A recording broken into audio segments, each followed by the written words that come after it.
Second question is from Lily.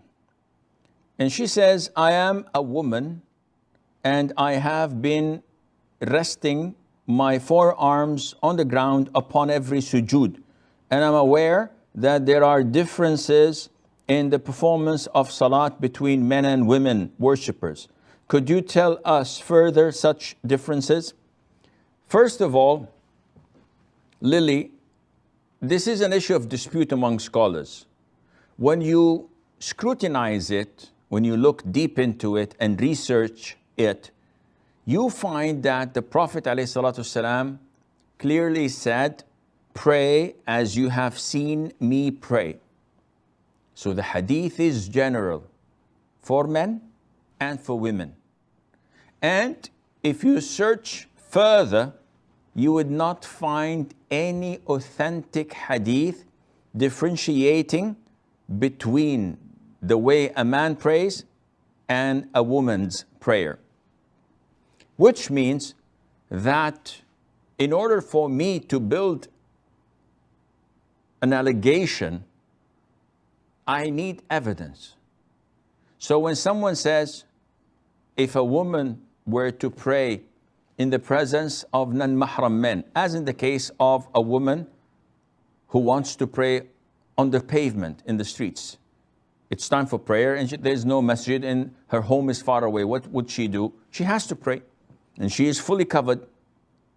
So we get people coming and saying, oh, if she's going to pray, then she has to conceal herself, in the sense that instead of making sujood like this or ruku', see, she has to conceal herself, put her forearms on the ground as the Prophet had prohibited, alayhi salatu wasalam. And he told us that this is simulating the way of a dog or a beast when they sit, and this is not permissible. You have to keep your arms, you have to raise your elbows away from your body.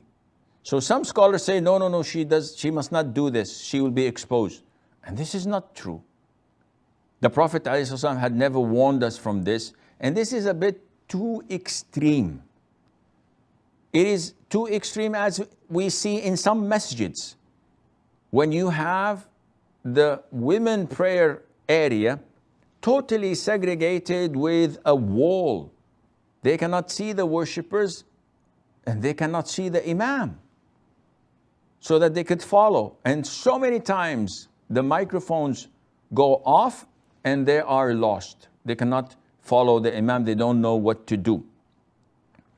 This wasn't at the time of the Prophet ﷺ, and this is not the right thing to do. Nevertheless, sometimes we are too protective to the extent that we are more Roman than the Romans.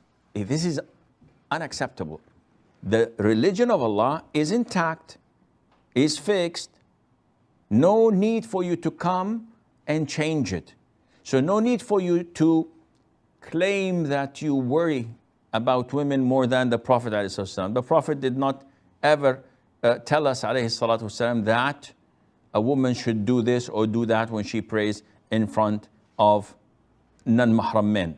Therefore, the conclusion of the answer, there is no evidence to differentiate the prayer of women from the prayer of men, and they're identical, and they have to do this whether in the presence of men or not.